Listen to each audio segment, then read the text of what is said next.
अस्सलामुअलैकुम। आकाशा यासीन आपसे मुखातिब है। आज की सियासत में सबसे बड़ा सवाल ये नहीं कि कौन किसके खिलाफ बयान दे रहा है, बल्कि सवाल ये है कि क्या एक जमात अपने बानी के बयानिए पर खड़ी है या अंदरूनी कशमकश का शिकार हो चुकी है। एक तरफ अली अमीन गंडापुर कह रहे हैं कि रिहाई तो दूर की बात, मौलिज भी मुयसर नहीं। अली अमीन इतराफ़ करते हैं कि अगर अंदरूनी मामला दुरुस्त होते तो बानी आज जेल से बाहर होते। ये सिर्फ शिकवा नहीं, ये पार्टी के अंदर एहतसाब का मुतालिबा भी है। दूसरी जानिब अलीमा खान दो टोक कहती हैं कि जो इमरान के लिए नहीं लड़ना चाहते वो साइड पर हो जाएं। उनके नज़दीक ये सियासत नहीं, सेहत और हक इलाज का मामला है। इसी तरह राना सनाउल्लाह ने तहरीक इंसाफ पर इल्ज़ाम लगाते हुए कहा है कि मसाइल की जड़ तहरीक इंसाफ का सोशल मीडिया बयानिया है। फिर सामने आते हैं बैरिस्टर गौहर अली खान। उनका कहना है कि पार्टी इख्तलाफात की मुतहम्मिल नहीं हो सकती, तरजीह सिर्फ रिहाई है। हुकूमत की सफ से तारिक फजल चौधरी का बयान सामने आता है कि बानी को दूसरा इंजेक्शन 25 फरवरी को लगेगा। जो भी पीटीआई लोग आना चाहते हैं उन्हें हमारी तरफ से दावत है। उधर ख्वाजा आसिफ रिहाई फोर्स को गैर आईनी करार देते हैं और पार्टी के अंदर से आवाज़ आती है कि मंजूरी की ज़रूरत नहीं। तो सवाल ये है कि क्या ये सब बयाना दबाव की हिकमत अमली है या एक ऐसी सियासी जमात की तस्वीर जो क़यादत, हिकमत अमली और तरजीहात के मोड़ पर खड़ी है। आज के प्रोग्राम में हम पूछेंगे, क्या असल लड़ाई जेल की सलाखों के बाहर लड़ी जा रही है या अंदरूनी सफबंदी ही सबसे बड़ी रुकावट बन चुकी है। दूसरी जानिब प्रोग्राम के दूसरे हिस्से में बात होगी दुनिया क्रिकेट की, जहां आज की शाम सिर्फ एक मैच नहीं, एक इम्तिहान है। आईसीसी टी20 वर्ल्ड कप 2026 के सुपर 8 मरहले में पाकिस्तान और न्यूजीलैंड मद्दे मुकाबिल हैं और कोलंबो का मैदान असाब की इस जंग का गवाह बनने जा रहा है। पाकिस्तान टीम की क़यादत सलमान अली आगा के हाथ में है, जबकि सामने है मुनज़्ज़िम और ख़तरनाक न्यूजीलैंड। नाज़रीन, हमारे साथ स्टूडियोज़ में हमारे एक्सपर्ट्स भी मौजूद होंगे। सगीर चौधरी साहब, शकील कराती भट्ट साहब और सायरा जी हमें ज्वाइन करेंगी। सगीर चौधरी साहब, आपसे प्रोग्राम का इस वक्त मैं आगाज़ करना चाहूँगी। जिस तरीके से तमाम तर चीज़ें इस वक्त भी हमारे सामने आ रही हैं पीटीआई के हवाले से, और अली अमीन गंडापुर कह रहे हैं कि पार्टी के अंदर बहुत सारे इख्तलाफात जो है वो मौजूद है। हालांकि इस वक्त वो पार्टी का हिस्सा भी नहीं है।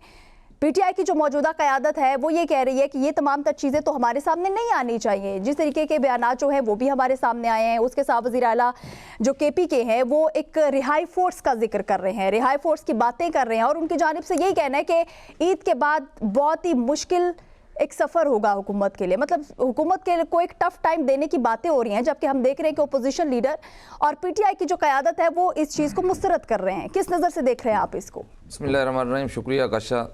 देखें, अली अमीन गंडापुर जो है पौने 2 साल के करीब तकरीबन वो वज़ीर आला खैबर पख्तूनख्वा रहे और फिर अक्टूबर में जो है वो उनको जाना पड़ा और उनको ये मालूम होना चाहिए कि उन पे अदम एतमाद किया गया था और अदम एतमाद जो है वो पार्टी के जो बानी हैं उन्होंने किया था और उनकी जगह फिर सुहेल अफरीदी का इंतखाब किया गया। उनके बयान की इतनी कोई वैल्यू वक़्त तो नहीं है, लेकिन जो वो बयानिया लेकर चल रहे हैं अचानक से आए और अचानक से आकर उन्होंने एक नया बयानिया जो है उसको जन्म दे दिया और नया बयानिया लेकर वो लोगों के सामने और पार्टी के मुखालिफ बयानिए को जो है वो एक बहुत ज़्यादा आगे बढ़ा रहे हैं। तो लगता यूँ है कि शायद वो किसी के कहने पे ये सब कुछ कर रहे हैं, क्योंकि पहले तो वो बिल्कुल मंजर-ए-आम से गायब हो गए थे। फिर एक दफ़ा मैंने उनकी वीडियो एक देखी थी कि वो छत पे कोई कबूतर वगैरह उड़ा रहे थे। तो उसके बाद से फिर अचानक वो ये जब धरना हुआ जब बानी की सेहत का उन्होंने सुना तो वो तो फिर यहाँ पर आए ना। जी, वो मैंने तो धरने में उनका बयान देखा है, जो धरने में उन्होंने खुल के एक बयान दिया है और उसमें ख़वातीन के बारे में भी उन्होंने कुछ नाज़ेबा अल्फाज इस्तेमाल किए। और अभी तक वो खैबर पख्तूनख्वा के वज़ीर आला रहे हैं पौने 2 साल तक। तो कम से कम उनको पार्टी के बयानी को आगे लेके चलना चाहिए। उनको ऐसी बातें नहीं करनी चाहिए, ऐसी बातों से गुरेज करना चाहिए। नहीं, जो आजकल वो बातें कर रहे हैं उससे आप समझते हैं कि पीटीआई को नुकसान हो रहा है? देखिए, पीटीआई को नुकसान है, इससे पीटीआई को क्या फ़ायदा हो रहा है? आप पीटीआई के जो हार्डकोर वर्कर हैं, ख़वातीन हैं या जो भी हैं, उनके ख़िलाफ़ आप बातें कर रहे हैं, उनकी करैक्टर असैसिनेशन कर रहे हैं बयानात में। और इसके अलावा आप मुख्तलिफ़ इल्ज़ामात भी लगा रहे हैं कि जी ये तो कुछ कर ही नहीं रहे, रिहाई के लिए तो उन्होंने कुछ भी नहीं किया। मुझे ये बताएं कि इन्होंने क्या किया था? इन पे तो इतना अदम एतमाद हो गया था कि जो 26 नवंबर वाला एपिसोड हुआ था उस पर कारकुनों ने, आपको याद है कि कारकुनों ने इनका घेराव कर लिया था। उन्होंने कहा था हम आपको इधर से जाने नहीं देंगे क्योंकि आप भाग जाते हैं। पिछली मरतबा भी आप भाग गए थे और भागे भी थे और फिर यूँ ड्रामा किया कि मैं तो जंगलों से होता हुआ और पता नहीं 26 घंटे में पेशावर पहुँचा। तो ये चीज़ें जो हैं वो उनको अपना कंडक्ट खुद देखना चाहिए। ये आजकल की बात कोई छुपी हुई नहीं है। सब चीज़ें सामने आ जाती हैं, 1 मिनट में आ जाती हैं। आजकल डिजिटल दौर है, आपकी वीडियो भी बन रही होती है, आपकी ऑडियो भी बन रही होती है, हर चीज़ आपके सामने आ जाती है। तो अली अमीन गंडापुर जो है, मेरा ख्याल है कि पार्टी के ख़िलाफ़ जो बयानियाँ दे रहे हैं उनको इससे इज्तनाब करना चाहिए। पार्टी ने उन पर देखें इतना बड़ा एतमाद करके उनको वज़ीर आला खैबर पख्तूनख्वा मुकर्रर किया, अब वो नहीं है, ठीक है, उन पर अदम एतमाद हुआ, लोगों ने उन पर अदम एतमाद किया तो कोई बात नहीं, अदम एतमाद हो जाता है। तो उसका मतलब ये नहीं होता कि आप पार्टी के बयानिए के ख़िलाफ़ जो है वो काम करना शुरू कर दें और उनके ख़िलाफ़ ही साजिशें शुरू कर दें। अब देखें कि अलीमा खान के साथ भी उनका कोई अच्छा रवैया नहीं है, उनको पार्टी में कोई भी अच्छा नहीं समझता इस वक्त की जो उनकी सूरत हाल है कि उनको पार्टी में कोई भी अच्छा नहीं समझता। और मेरा ख्याल है कि उनके बयान की इतनी कोई पार्टी सीरियस भी नहीं लेती उनके बयान को। ठीक है, मीडिया के हद तक तो बिल्कुल वो ठीक है, बयान आता है मीडिया में, उसकी हाइप क्रिएट ज़रूर होती है, लेकिन अब पीटीआई के अंदर भी एक इशू है। वो इशू ये है कि पीटीआई में एक लीडरशिप का बहुत बड़ा फुकदान पैदा हो गया है और बहुत सारे लोग जो हैं, बहुत सारे धड़े बीच में बने हुए हैं और तमाम धड़े जो हैं वो एक पेज पे नहीं हैं। कम से कम बानी पीटीआई की रिहाई को लेकर वो एक पेज पे नहीं है। एक कॉल दी जाती है, कॉल होती है, उसके बाद उसकी को लीड करने वाला हमें नज़र नहीं आता, फिर वो कॉल ऑफ हो जाती है, तकरीबन कॉल ऑफ हो जाती है। वो चीज़ें उस तरह से या उस पीक से नज़र नहीं आती हमें, बस वो एक अलामती चीज़ें होती हैं और पार्लियामेंट में भी होती हैं और उसके बाद अचानक से फिर वो कहते हैं जी हमने अब ख़त्म कर दिया। आप ख़त्म कर दिया, मतलब एहतजाज की बातें भी करते हैं, धरने की बातें भी करते हैं, लेकिन वो चीज़ें खुद से ख़त्म कर देते हैं। मतलब बानी की रिहाई को लेकर इनमें से कोई भी सीरियस जो है वो नहीं है।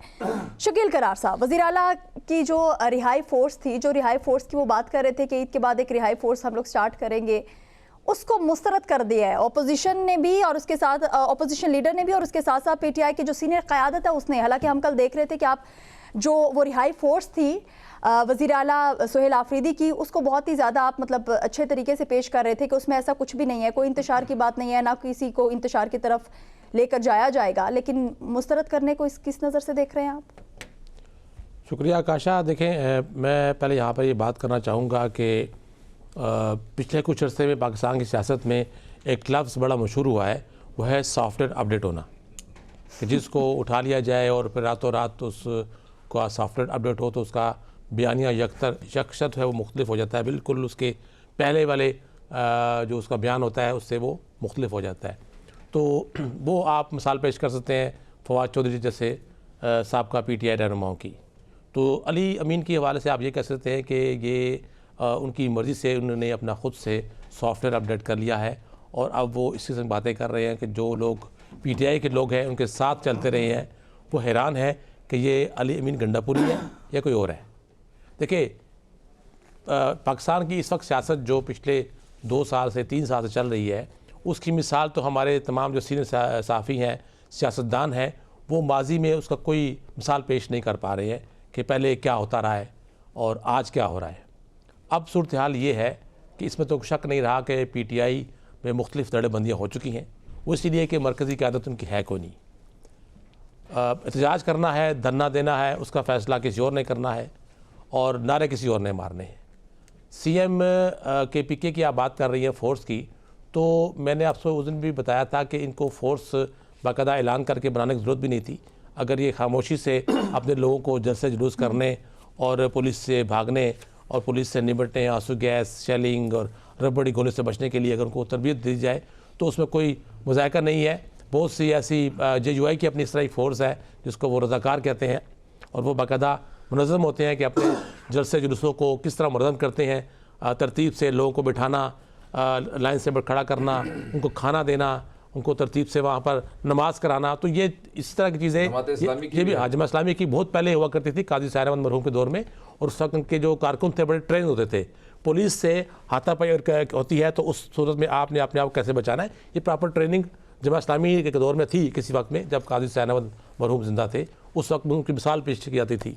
फिर MQM की मिसाल ले ले तो JUI फजलरहमान ग्रुप की ले ले, तो PTI भी करती है, तो कोई पहली दफ़ा नहीं होगा, कोई नोखी बात नहीं है, लोग पार्टियां करती हैं माजी में। तो बल्कि आप देखें कि बड़ी दहशतगर्द तंजीमें बनी, हम उसकी हिमायत तो नहीं करते। अब आप जुल्फ़िकार क्या थी, आप जुल्फ़िकार तंजीम क्या थी जिसने त्यारा भी अगवा किया, काबुल में ले जाया गया, तो वो उनकी हम हमायत तो नहीं कर सकते, लेकिन जो आप पुरअमन तरीके से अपना बचाव करके अपना पुरअमन एहतजाज करते हैं तो उसको तो कोई मजाका नहीं है, कोई आईनी कानूनी उसमें इशू तो नहीं आता। लेकिन ये क्योंकि पीटीआई के अंदर इख्तलाफात पैदा हो चुके हैं, वो हैं, कोई शक नहीं, होते हैं, हर जमात में होते हैं। किसी आज अगर नवाज शरीफ, मरियम नवाज और या शहबाज शरीफ को जेल डाल दिया जाए तो नून लीग का भी यही हाल होगा, पीपल्स पार्टी का भी यही हाल होगा।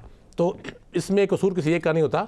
हाँ, क्योंकि इस मौके पे हर आदमी अपनी दुकान चमकाता है, सियासी दुकान खोलता है और अपना जो सौदा है वो बेचने की कोशिश करता है, अपना जो सियासी जो उसकी बयानबाजी है वो उसको बेचने की कोशिश करता है। वो बिक जाए तो ठीक है, ना बिके तो फिर वो साइड पर हो जाते हैं।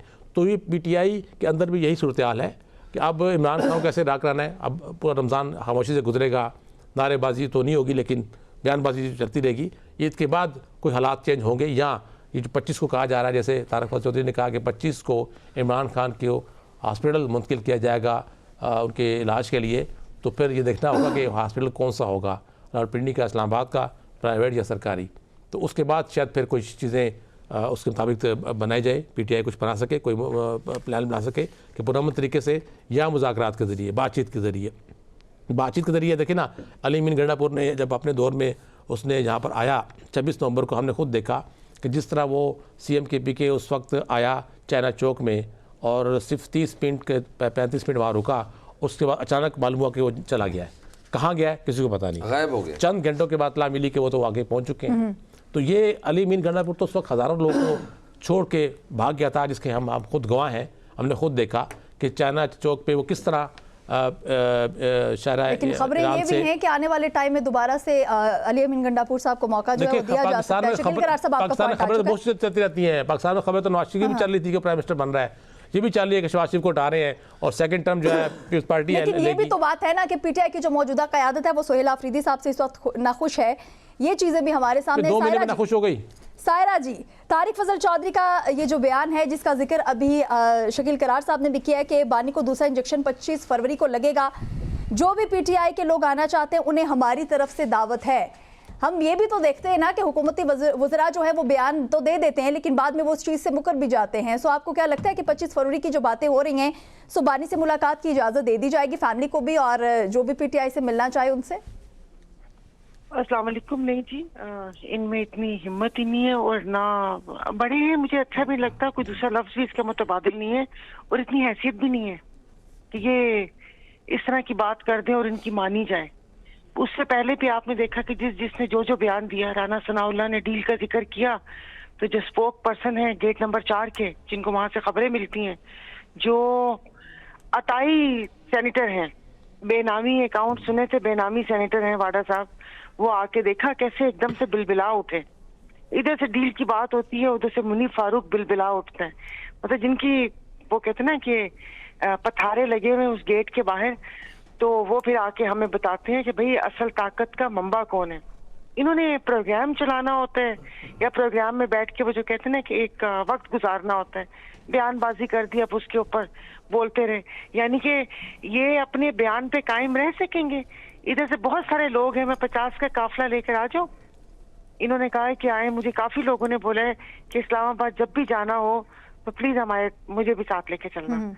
आतिफ भट्ट साहब, यही सवाल मैं आपके सामने भी रखना चाहूँगी और उसके साथ साथ ये भी पूछना चाहूँगी कि अलीमा खान ने तहरीक इंसाफ रहनुमाओं को कहा है कि जो इमरान खान के लिए लड़ना चाहते हैं वो साइड पर हो जाए और जो नहीं लड़ना चाहते वो भी साइड पर हो जाए। यानी बिल्कुल साफ साफ एक बात जो है वो की जा रही है कि जो बानी पीटीआई की रिहाई चाहते हैं सो वो हम में से हैं और जो बानी पीटीआई की रिहाई नहीं चाहते सो वो पार्टी से भी अलग हो जाए। इस वक्त आपको क्या लगता है कि पार्टी के अंदर कौन से लोग ऐसे मौजूद हैं जो कि वाकई बानी पीटीआई की रिहाई को लेकर बहुत ही ज़्यादा संजीदा हैं? क्योंकि बयानबाजी तो हो रही है और पीटीआई की जो मौजूदा क़यादत है वो अपने ही अंदर बहुत से लोगों को जो है वो नहीं मानते हैं। आकाश, सबसे पहले तो आपका बहुत शुक्रिया।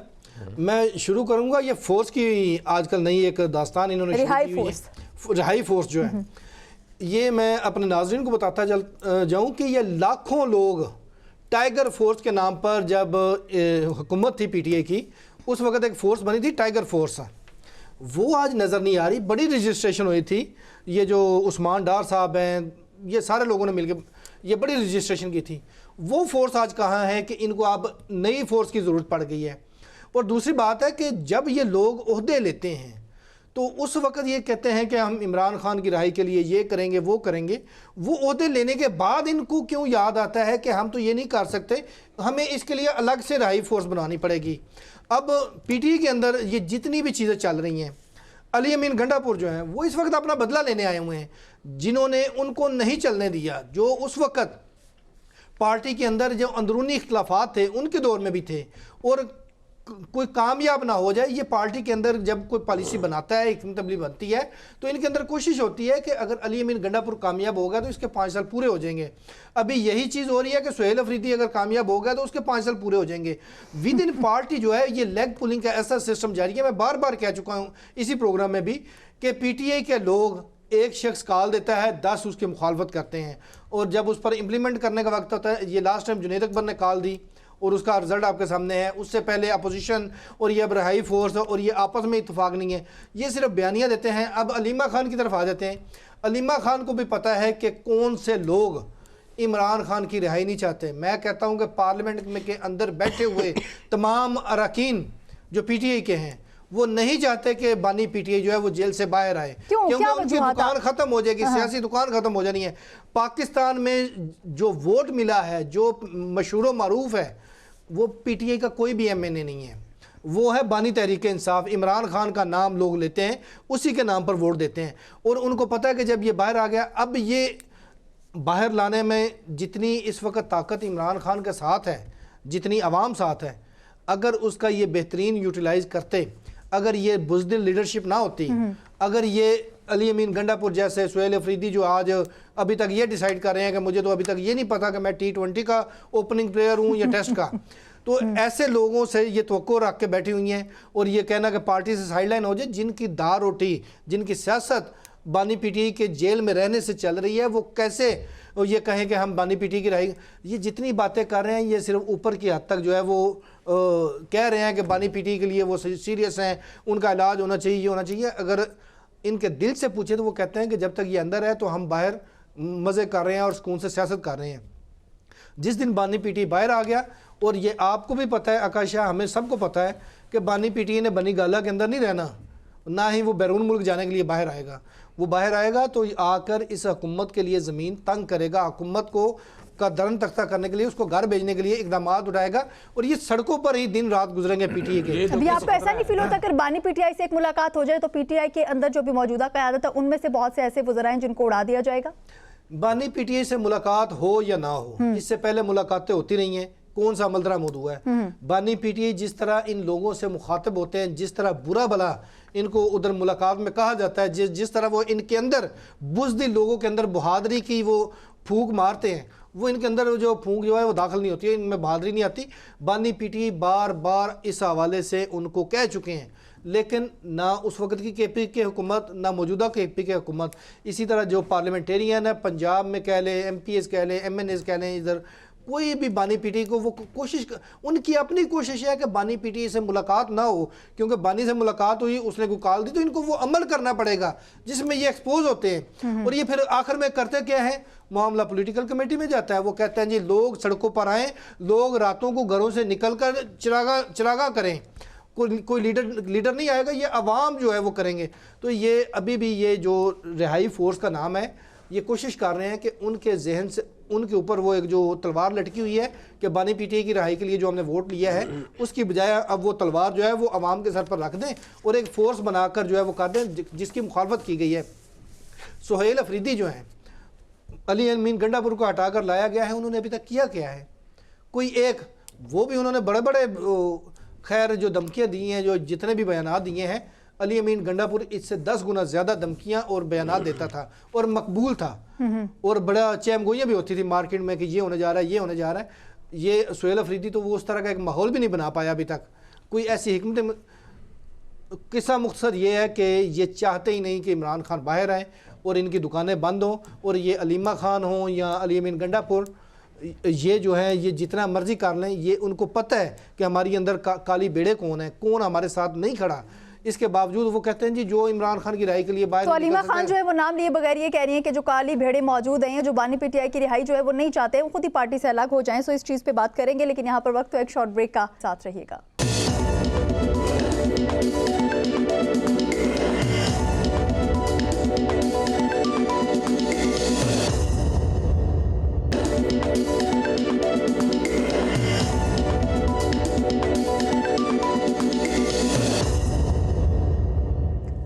वेलकम बैक एक मरतबा फिर खुशामदीद। ब्रेक पर जाने से पहले भी यही बातें हो रही थी और उसके बाद भी यही है कि बैरिस्टर गौहर ने कहा है कि अली अमीन गंडापुर के खिलाफ कार्रवाई का फैसला नहीं किया।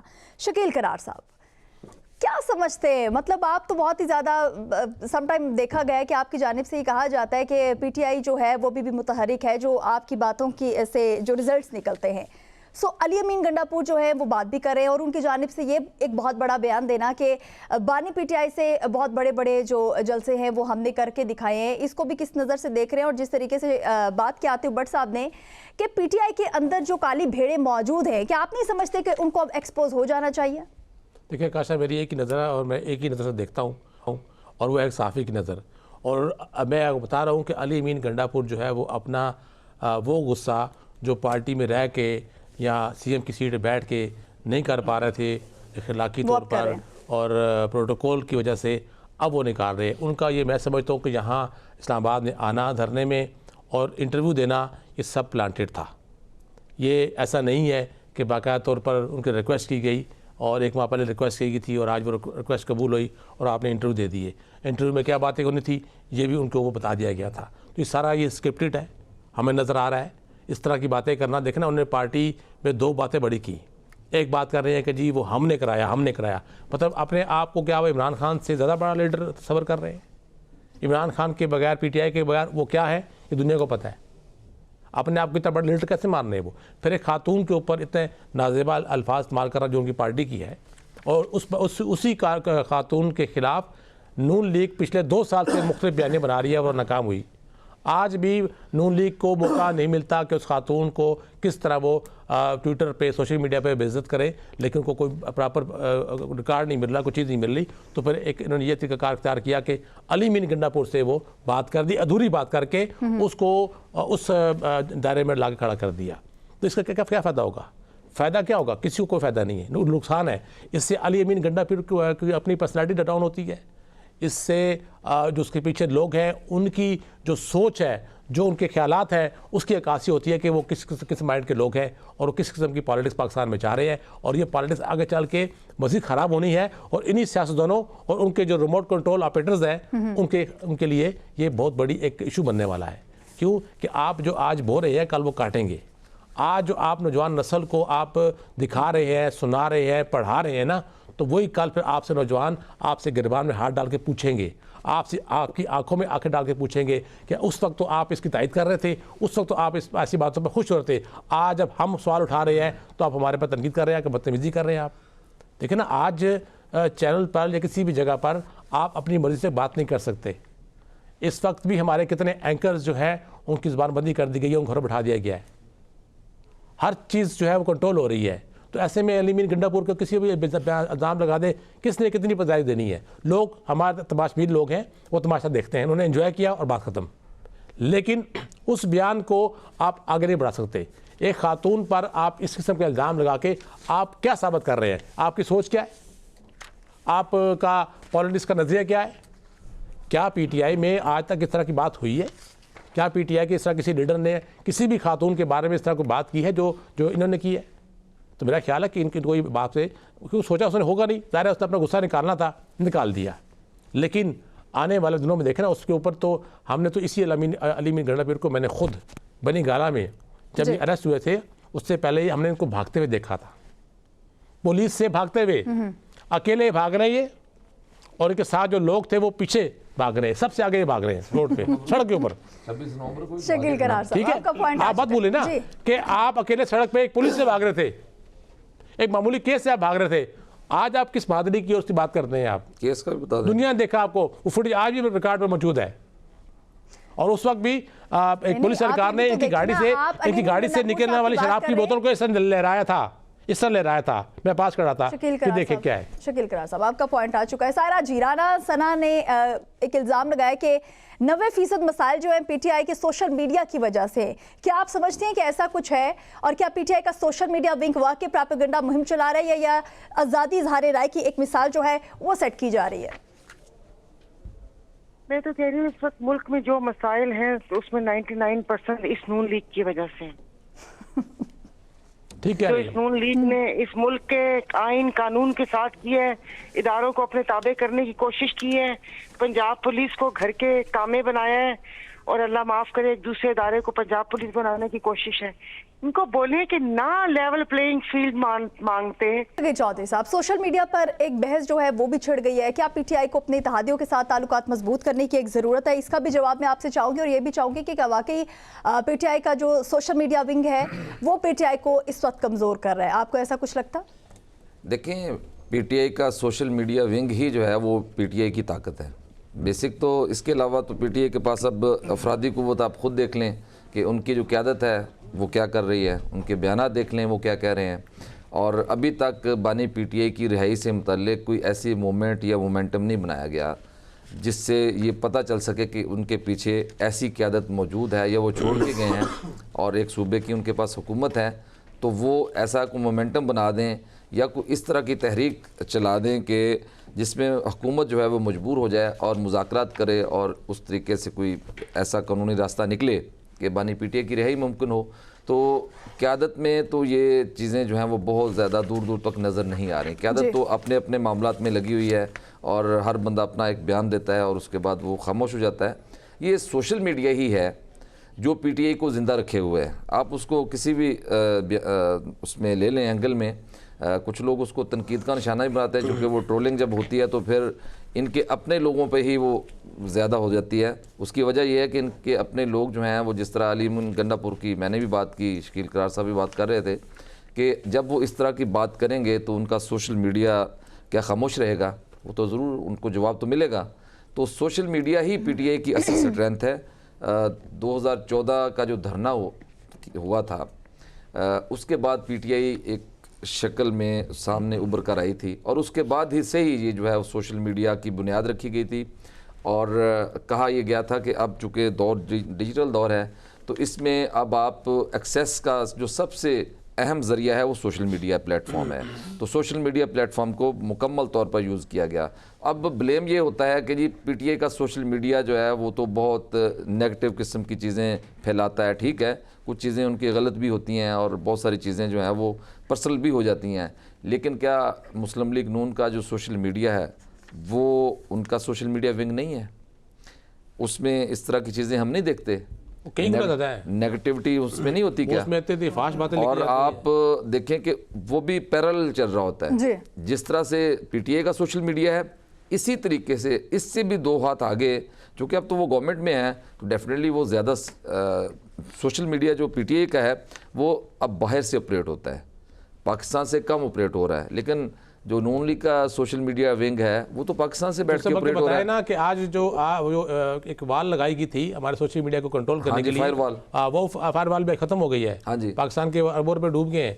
अब उसके बाद क्या होना है? देखें जी, फायरवॉल का क्या फ़ायदा हुआ? उसमें तो सिर्फ आपने पैसे लगाए ना। इस हवाले से अलग से शकील चौधरी साहब बात करेंगे। रिहाई फोर्स को पार्टी की मंजूरी नहीं चाहिए, क्या ये पीटीआई की अंदरूनी तकसीम को मजीद बढ़ाएगी? शफी जान का एक दावा जो है वो सामने आया है, जिसके साथ साथ ये भी बताती चलूं कि अपोजिशन लीडर समेत इस वक्त जो पीटीआई की सीनियर क़यादत है वो कह रही है कि हम रिहाई फोर्स को मुस्तरद करते हैं, जबकि शफी जान कह रहे हैं कि रिहाई फोर्स को पार्टी की मंजूरी की ज़रूरत ही नहीं है। सबसे पहले तो सायरा बानो जो है उनको हमें मुबारकबाद देनी चाहिए। वो जो फंक्शनल लीग है उनकी मरकज़ी सेक्रेटरी इत्तलात जो है उनको मुकर्रर किया गया है। और दूसरी बात, मैंने थोड़ी देर पहले भी आपको बताया था कि ये रिहाई फोर्स की आप बात करिए, रिहाई फोर्स कब बनेगी, कब होगी? ये 3 साल जो इनकी हुकूमत रही है, 3.5 साल, उसमें एक बनाई गई थी फोर्स, टाइगर फोर्स। अगर आपने फोर्स ही लफ्ज़ यूज़ करना है तो फिर उसको यूज करना। रिहाई फोर्स को हटा देते ना, हम ये देख लेते हैं कि अपोजिशन लीडर समेत जो पीटीआई की सीनियर क़यादत है वो इस चीज़ को मुस्तरद कर रही है और शफी जान जो है वो ये कह रहे हैं कि रिहाई फोर्स को पार्टी की मंजूरी नहीं चाहिए। मतलब ये दो चीज़ें जो हैं इसमें जो तजाद आ रहा है उसको मैं चाह रही हूँ कि उस पर आप नज़र रखिए प्लीज़। आकाशा, सबसे पहले ये है कि ये शफी जान पहले ये बताएं कि ये जो टास्क इनको मिला था, इनको लीडरशिप का मिला था, अगर फोर्स कह लें या रिहाई फोर्स कह लें, तो ये डिसाइड क्या ये केपीके वालों ने करना है? अगर करना था तो पहले कर लेते। जो एक पॉलिटिकल कमेटी बनाई गई है वो अब तो इख्तियार उसके पास है, यानी कि जो सलमान अकरम राजा की मतहत एक पॉलिटिकल कमेटी बनाई गई है। फिर अपोजिशन लीडर जो हैं, जो मुज़ाकरात का जिनको इख्तियार दिया गया है, वो है महमूद खान अचकज़ई। यहाँ तो फिर अब इख्तियार उनके पास है। जब तक इख्तियार KPK हुकूमत के पास था उस वक्त तक ये डिसाइड कर रहे थे कि मैं T20 का प्लेयर हूँ या वनडे का या टेस्ट का, और जब अब इख्तियार किसी और को मिल गया है तो उसके बाद ये मुदाखलत करना शुरू हो गए हैं, और जिसकी बेस पर यह मुस्तरद किया गया है कि रहाई फोर्स को अब मुज़ाकरात का इख्तियार भी है, जो हिकमत अमली क्या बनानी है उसका इख्तियार सलमान अकरम राजा के मतहत एक कमेटी है उसको है। और अब ऐसे में सुहेल अफरीदी जो है वो बयानात दागना शुरू हो गए हैं। तो सुहेल अफरीदी पहले ये डिसाइड कर लेते। फिर एक और चीज़, सुहेल अफरीदी एक सूबे की हुकूमत के वो हैं, हुकूमत चला रहे हैं, वहाँ पर एक और ओहदा है सूबाई सदर, वो है जुनैद अकबर के पास। ये डिसाइड उन्होंने करना है कि सूबा जो है वो कैसे हिकमत अमली बनाएगा। पॉलिटिकल तौर पर उन्होंने चलानी है हुकूमत, लेकिन ऐसे में वो सिर्फ अपने आप को अवाम के अंदर वो बनाने के लिए, हीरो बनाने के लिए इस तरह के बयानात दागते हैं, और उनके जो तर्जमान हैं या सेक्रेटरी जो इतलात के वज़ीर हैं वो उसके ऊपर जो है वो पोछा मारते फिरते हैं कि जी जो बड़ा बयान दे दिया और हम ये करेंगे वो करेंगे। हालांकि ये काम है पॉलिटिकल लोगों का, जो पॉलिटिकल पार्टी है, और पॉलिटिकल पार्टी वहाँ पर KPK में है जुनैद अकबर सदर हैं। इसी तरह जो पॉलिटिकल यहाँ पर मौजूद है जिनके पास हुकूमत नहीं है या इस तरह की गवर्नेंस का उनका निज़ाम नहीं है, वो है महमूद खान अचकज़ई को इख्तियार दिया हुआ है। इसी तरह सलमान अकरम राजा को मुज़ाकरात का कह लें, पॉलिटिकल हिकमत अमली का इख्तियार दिया गया है। तो वो काम है उनका देने वाला। ये नई फोर्स का ऐलान करना फिर आवाम में, फिर आपने बात की है डिजिटल मीडिया की। नो डाउट PTI को जो आज भी जो सर्वाइवल की जंग जो इस लेवल पर लड़ रही है, जो इतनी फेमस है, वो इसी डिजिटल मीडिया की वजह से। आपको पता है कि बाकी उनकी जो खबरें जो हैं वो कितनी चलती हैं। तो डिजिटल मीडिया जो है वो ना सिर्फ उनकी ताकत है बल्कि अब वही उनकी जो सबसे बड़ी जो है वो हथियार है। हथियार के बाद जो है नाकामी की तरफ लेकर जा रहा है कि अगर ये पॉलिटिकल लोग कोई डिसीजन करने लगते हैं तो इन्हीं का जो सोशल मीडिया है वो इनके ऊपर तनकीद शुरू कर देता है। फिर ये अपनी जो क्या कहते हैं ना, बचाने के लिए सर की टोपियाँ जो हैं पगड़ियाँ, तो ये पीछे हट जाते हैं उस सोशल मीडिया के डर से। सियासत में हमेशा सियासी रास्ते निकाले जाते हैं, और ये सियासी रास्ते निकालने के बजाय ये सोशल मीडिया पर देखते हैं कि हमारे ऊपर तनकीद शुरू हो गई है, तो ये फिर वहाँ से भाग जाते हैं कि हमें तनकीद नहीं लेनी। लेकिन बहरहाल इमरान खान की रिहाई के लिए या उनकी ये जितनी भी एक अभी तक की जो उनकी कुर्बानी है उसके लिए जो जदोजहद कह ले, तहरीक कह ले, वो ना तो अभी तक इन्होंने शुरू की है और ना ही ये इनके बस का काम है। अलीमा खान हो, अली अमीन गंडापुर हो, सुहेल अफरीदी हो, ये सब लोग मिलकर इमरान खान को बाहर लाने के लिए ना तो एक होंगे और ना ही कोई हिकमत अमली बनेगी और ना ही कोई तहरीक चलनी है। शुक्र अल्लाह, आपने ये नहीं कहा कि ना ही बानी PTI बाहर आएंगे। आगे चलेंगे नाज़रीन। T20 वर्ल्ड कप सुपर 8 मरहला आज पाकिस्तान और न्यूजीलैंड जो है वो मद्दे मुकाबिल हैं। ये तमाम तर चीज़ें इस पर बात करेंगे। शकील करार साहब, कहा तो ये जा रहा है कि सलमान अली आगा जो हैं, जो कैप्टन हैं, उनकी कैप्टनसी में पाकिस्तान जो है वो सुपर 8 मरहले में दाखिल हुआ है। आपको क्या लगता है? क्योंकि जब भी किसी और टीम से हम देखते हैं कि पाकिस्तान का मैच होता है तो हम उस पर ये कहते हैं कि वहाँ हार भी जाए तो कोई फ़र्क नहीं पड़ता, लेकिन हमेशा देखा गया कि पाकिस्तान का जब मुकाबला भारत से होता है पूरी दुनिया को की नज़रें होती हैं उस मैच पे, और फिर पाकिस्तान जो है, पाकिस्तान की परफॉर्मेंस ऐसी हो जाती है कि शायद ही पहली दफ़ा मैदान में उतरें। कुछ ऐसा है? आकाशा, मेरा ख्याल है बेहतर है कि आप मुझसे सवाल करें। बेहतर है कि जब पाकिस्तान इंडिया का मैच अभी हाल ही में हुआ था और उसके बाद पाकिस्तान जिस बुरे अंदाज से हारा, तो वो एक दिन का सिर्फ आप ट्विटर अकाउंट जाके आप देख लें, सिर्फ चंद घंटों का, तो फिर मेरा ख्याल है कि आपको अपने सवाल का जवाब मिल जाएगा कि आपने ख़ुद अभी भी कह दिया, अपने सवाल में जवाब भी दे दिया कि हमारा जो इस वक्त पाकिस्तान में क्या, इंडिया में क्या, जो एक क्रिकेट है उसको लोग कहते हैं जुआ बन चुका है। अब ये खेल नहीं रहा है, अब ये जज्बात की बातें हो रही हैं। सिर्फ उसके ऊपर जो अरबों रुपए के दाव में लगते हैं, अरबों रुपए के जो उसके ऊपर इन्वेस्टमेंट होती है, उसके ऊपर लोग तबसरे कर रहे हैं। अब सिर्फ ये रह गया है, जब भी पाकिस्तानी कौम ने अपनी टीम से कोई इस तरह की तवक्कात लगाई हैं, जो कि अभी हालिया आखिरी भारत के साथ मैच थे, तो वो सिर्फ एक हद तक जज्बाती रह गया है हमारा लगाव हमारी कौम का, आवाम का क्रिकेट के साथ।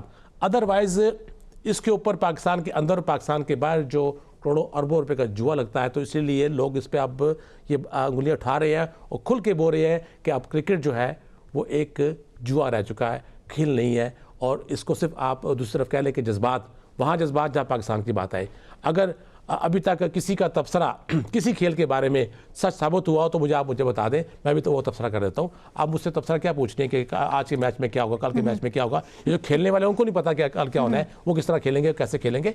तो ये क्रिकेट अब वो क्रिकेट नहीं रहा, अब इसमें बड़ा कुछ इन्वॉल्व हो चुका है। अब इसमें कॉपी डाट इन्वॉल्व हो चुके हैं। अब इस लोगों को आपने हमेशा पाकिस्तानी टीम ने चंद एक के अलावा मायूसी किया है। तो अब तो ऐसा ऐसा लोगों का रुझान इस तरफ खत्म हो रहा है। अब आप देखना क्रिकेट की बात आप कर रही हैं। सुने यहाँ पर सुने आप कौमी जो टीम है, हमारा कौमी जो खेल है हॉकी, उस साथ क्या किया आपने उसकी टीम के साथ? उसकी टीम जो है वो बैरून मुल्क में सड़क पे बैठी रही है। उसके रिहाइश का बंदोबस्त वहाँ के मुकामी लोगों ने किया, खाने का भी रिहाइश का भी। उसको सब जलील करा दिया आपने, और आप लगी में क्रिकेट की बात कर रही हैं, आप टीम की बात कर रही हैं जिसने अभी पाकिस्तान को सुबकी दिलाई भारत से हार के। उस पर हम क्या तबसरा करें? उस पर आप क्या तबसरा करें? सगीर चौधरी साहब, पाकिस्तान के जो न्यूजीलैंड से मैच हो रहा है, क्या समझते हैं सेमीफाइनल में हमारी टीम जो है हमें खेलती नजर आएगी? जिस तरीके से कैप्टनसी की भी बात हो रही है कि सलमान अली आगा जो है, अभी तो हम ये बात कर रहे थे ना कि टीम हमारी फॉर्म में नजर आ रही है, तो चीजें जो है वो डिफरेंट होगी, लेकिन जब भी भारत से टाकरा होता है तो फिर चीजें जो है वो बदल जाती हैं। क्या कहेंगे? देखिए, जो भारत के साथ मैच है वो एक रवायती मैच होता है और वो हमेशा से रहा है। जो पुरानी टीमें भी खेलती रही हैं उसमें भी देखा कि वो उसका जोश व जज्बा जो है वो उसी तरीके से होता है। टीम पे बहुत ज़्यादा प्रेशर होता है, लेकिन जब उन पे भारत की टीम पे कोई प्रेशर नहीं होता और वो अच्छा परफॉर्म करते हैं और वो अपना 100% देने की कोशिश करते हैं। वही करना चाह रहा था कि प्रेशर उस वक्त भी होता था और प्रेशर होना भी चाहिए, लेकिन उस वक्त प्लेयर जो थे वो प्रेशर लेते नहीं थे, वो परफॉर्मेंस देते थे ग्राउंड में। और लोगों को ये तवक्कुआत होती थी कि यार अब ये हमारी टीम जो है ये प्रेशर में नहीं आएगी और इंशाल्लाह हम भारत से मैच जीतेंगे। हमने बहुत सारे मैच जीते हुए हैं भारत से और भारत को बहुत ज़्यादा शिकस्त का सामना भी करना पड़ा है बहुत मामलात में। तो अब सूरत हाल जो कोलंबो वाली है, मोमेंटम तो है पाकिस्तान की टीम का, थोड़ा सा उसमें अब बेहतरी आई है पिछला मैच जीतने के बाद, लेकिन उसमें ख़दशा यही है कि चूँकि आज भी बारिश की प्रेडिक्शन है कि बारिश हो सकती है, 60 से 80% बारिश का कहा गया है। दिन में हुई ना, उसकी वजह से प्रैक्टिस सेशन बादल प्रैक्टिस भी मनसूख हो गई थी और बादल अभी भी नज़र वहाँ पे आ रहे हैं। और किरण खान भी हमारी उधर ही मौजूद हैं, रिपोर्टर हैं हमारी, तो उनसे भी बात हुई थी। तो वहाँ पे जो है वो बादल अभी भी हैं, 60 से 80% चांसेस हैं कि बारिश हो जाएगी। और मैच के पहले हाफ में कहा गया है कि तकरीबन कोई हल्की बारिश होगी और उसका तरीकाकार ये है कि अगर बारिश हो जाती है फिर उसके बाद वक्फा आता है तो तकरीबन कोई 90 मिनट का टाइम जो है वो दिया जाएगा। आज कोई क्लोज डे नहीं होगा, 90 मिनट का टाइम दिया जाएगा। अगर 90 मिनट में भी खेल नहीं होता तो फिर दोनों टीमों को एक एक पॉइंट मिल जाएगा। लेकिन न्यूजीलैंड की टीम भी बहुत तगड़ी है और फॉर्म में है इस अभी तक हम सेमीफाइनल की तरफ जाने की बातें कर रहे हैं। अभी तक हम एक एक पॉइंट की बात करेंगे या ये कहेंगे कि अगर इससे हार गए तो यहाँ पहुंच जाएंगे, उससे हार गए तो अगर मगर का खेल तो लगा रहेगा, खेल तो लगा रहेगा। जी बिल्कुल। आतिफ भट्ट साहब, फाइटिंग स्पिरिट तो मौजूद है, क्या आपको लगता है कि ये जो फाइटिंग स्पिरिट की बात हो रही है ये भी सिर्फ बातें ही हो रही हैं या वाकई पाकिस्तान कुछ करके दिखाएगा और सेमीफाइनल में हमें नजर आएगा, चांद चढ़ा के दिखाएगा? आकाशा, सबसे पहले तो हम ये बात करेंगे कि अवाम के जो जज्बात हैं जी वो हमेशा से ये रहे हैं कि जब पाक भारत टाकरा हो तो पाकिस्तान जो है भारत से जीत जाए, बाकी सब टीमों से हार जाए। एग्जैक्टली। लेकिन जब वो भारत से हार जाता है, बाकी टीमों से जीत जाता है, तो वो कहते हैं जी इससे बेहतर तो जो ऑपरेशन बुनियाद महसूस था वही बेहतर था, वही बेहतर था। बातें होती है, हमने जंग लड़नी है, हमने क्रिकेट नहीं खेलनी। बहरहाल अब अगली बात करते हैं कि पाकिस्तान की जो टीम है वो हमेशा से अनप्रेडिक्टेबल रही है और 92 का अगर वर्ल्ड कप जो मुकम्मल देखा जाए तो उस वक्त भी जो वर्ल्ड कप के फाइनल तक पहुंची थी तो वो अवाम की दुआओं और जिस तरह जीती थी वो भी आप लोगों को पता है। मैच स्टार्ट होता है और हमारे हाथ उठ जाते हैं और हम दुआएं और अभी भी और थ्रू आउट पाकिस्तान की जो टीम है हमने हमेशा देखा है कि ये असाब से हारे हुए लोग जाके क्रिकेट खेल रहे होते हैं। दुआओं से जीते थे तो फिर आप क्यों नहीं जीते भारत से? अब हमारी दुआएं कामयाब नहीं ना हुई तो बस दुआएं आकाशा मेरा पॉइंट आने दें। अब असल जो चीज़ है क्रिकेट होती है, असाब की जंग है, फिर आगे आपका खेल होता है। पहले ये असाब की जंग हार जाते हैं। अब भारत के साथ जो मैच था पहली विकेट पहले ओवर में गिर गई और उसके बाद इनके असाब बजाय इसके कि इंडिया कमज़ोर पड़ता उन्होंने इनके मार के छक्के छुड़ाए और इतना बड़ा स्कोर करके सिस्टम खत्म करे। और उसके बाद अब ये सारा सिस्टम हो क्यों रहा है? उसमें सिस्टम यही है कि जो जिसका काम है उसी को साझी होता है। माजी में हमने देखा था पीपल्स पार्टी की हुकूमत थी, एक शख्स था मेडिकल डॉक्टर, उसको पेट्रोलियम का मिनिस्टर लगा दिया गया, मेडिकल डॉक्टर। ये लोग और तालुबा कर रहे हैं ना। अब की बार भी वही हुआ है। मोहसिन नकवी के पास कौन सा क्रिकेट और का अब experience है? मोहसिन नकवी जो हैं, जिनको क्रिकेट का नहीं पता, खेल का नहीं पता, और उनको हमने चेयरमैन पीसीबी लगाया हुआ भी आती है ना। यही जो पाकिस्तान की क्रिकेट के अंदर जो एक पर्ची सिस्टम है, जो सिफारशी सिस्टम है, जब तक ये ख़त्म नहीं होगा तो आप इसी तरह दुआएं मांगेंगे, कभी अल्लाह ताला दुआ कबूल कर लेगा और कभी अल्लाह ताला नहीं भी करता होता। दो पे खेलने हमने मतलब निशानदेही जो है वो की जा रही है, हमारे जो एक्सपर्ट्स हैं वो भी बता रहे हैं, और अगर ओवरऑल देखा जाए तो निशानदेही तो हो रही है। शकील करार साहब, बताया जा रहा है गलतियां कहाँ पे हो रही हैं, कौन सी चीज़ है जो कि वीक है। हम हमेशा से अपने मिडिल ऑर्डर की भी बात करते हैं, लेकिन उससे बढ़ के भी बहुत सारी चीज़ें हैं। टीम मैनेजमेंट की बात कर ली जाए तो वहाँ से भी बहुत सारी मिस्टेक्स जो है वो हो रही हैं। फिर जो निशानदेहियाँ हो रही हैं, जो गलतियाँ हैं वो बताई जा रही हैं, तो उस पर फिर कुछ करना तो बनता है ना, जो चीज़ें नहीं हो रही हैं। शकील करार साहब जी बिल्कुल, देखें ना, आप तो आवाम इतनी थक चुकी है कह के, और अवाम बता रहे होते हैं, एक आम आदमी बता रहा होता है कि गलती कहाँ पे हो रही है। आतिफ भट्ट ने बात की ना, मैं वो एक मिसाल दिया करता हूँ कि आप डॉक्टर को बोलें कि यार वो एक पुल का नक्शा बना के दे दे, और इंजीनियर को बोले यार इसके हार्ट का ऑपरेशन कर दो। ये कैसे मुमकिन है? हम दुनिया भर में किसी मिसाल कहीं नहीं मिलती, वो मिसाल सिर्फ पाकिस्तान में मिलेगी आपको। जिस भी शोबे में आप जाएँ, उसकी मिसाल जो दुनिया में नहीं मिलती होगी, पाकिस्तान में मिलेगी आपको। कि जहाँ डॉक्टरों को कहते हैं भाई वो ज़रा पुल का नक्शा तो ज़रा बना दे, सड़क ज़रा सीधी कर दे, ज़रा उसको एक प्लाजा भी खड़ा करना है वहाँ पे।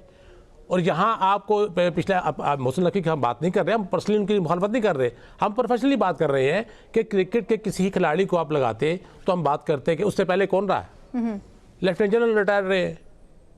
आप देखें ना कि इस खेल के साथ आप कर क्या रहे हैं। हम तो ऐसे नहीं कह रहे ना कि इस खेल को आपने असल में किसी और रंग में ढाल दिया है। पर्ची, सिफारिश, इसको खिला दो, इसको इन कर दो, उसको आउट कर दो, इसको कैप्टन बना दो, हमेशा से बातें होनी। पिछले आप 20 साल 30 साल से आप देख लें, क्या रिकॉर्ड है, यही रिकॉर्ड है, यही सब कुछ मिलेगा आपको। 20 साल पहले जो तनकीद थी, आज भी वही तनकीद हो रही है। 20 साल पहले जो बातें थी, आज भी वो बातें वही हो रही। क्यों कि हमने किसी भी शोबे में, सियासतदान हो, साफ़ी हो, कोई भी खेल का शोबा हो, हमने अपने माजी से कुछ नहीं सीखा।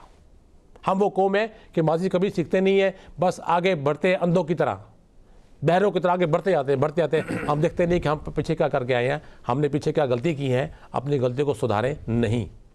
हम एक दूसरे का गला घोंट के, एक दूसरे के सर पे पाँव रख के आगे बढ़ने की कोशिश करते हैं। आप आज मोहसिन नकवी को चेयरमैन बना दिया है, कल दोबारा आप जब सेठी को बना दें, उसकी वाह वाह नहीं, वाह वाह वाह वाह वाह, अगर मैच हार जाएगा फिर उसकी लोग लान तान करेंगे। तो ये चलता रहेगा। पाकिस्तान में कभी भी इस तरह बेहतरी आने वाली है जिस तरह ये लोग जा रहे हैं। जो निज़ाम में सब चल रहा है ना, उस निज़ाम में देखें ना, आपने अपने कौमी जो टीम है उसका क्या हाल किया है, हॉकी टीम का जो कौमी खेल है आपका। सर उस पर आप पहले भी बात कर क्यों ना करें, क्यों ना करें भाई। आप ये देखें ना, हमारे मुल्क की बदनामी हुई है आकाशा। हमारे वो लोग, आपने फुटेज देखी, सड़क बैठे रहे, वो 6 घंटे सड़क बैठे रहे हैं वो खिलाड़ी, उनको होटल ही नहीं मिला और उनको खाना भी नहीं मिला। उनकी बुकिंग ही नहीं थी, उनको एक बेड पे 2-2 लोग सोए वहाँ पे। क्या शर्म की बात नहीं है? चलिए सर, अब मैं सिर्फ एक लास्ट प्रेडिक्शन आपसे चाहूंगी कि आज का मैच कौन जीतेगा। चलो मैं कोई नजूम बैठा हूं, नहीं बता देना, वैसे होता है ना। मैं बता दूं, नहीं बताएंगे आप? मैं क्यों बताऊं, आतिफ भट्ट से पूछ ले। अच्छा, मुझे बस पता चल गया कि आप हॉकी की टीम को लेके इस वक्त बहुत ही ज्यादा सीरियस हो गए थे, संजीदा हो चुके हैं। देखिए हमारे कौमी खेल है वो। चलिए ठीक है, आतिफ भट्ट साहब कौन जीत रहा है? मैडम मैं ये सवाल जो है ना वो आपके पास भेज रहा हूँ वापस कि आप बता दें कि कौन जीत रहा है। पाकिस्तान जिंदाबाद। बहुत शुक्रिया आप सभी का। सगीर शकील करार साहब, आतिफ भट्ट साहब और सायरा जी, बहुत शुक्रिया, आप सभी हमारे साथ मौजूद थे। इसी के साथ ही अपने मेजबान आकाशा यासीन को दीजिए इजाजत। खुदा हाफिज।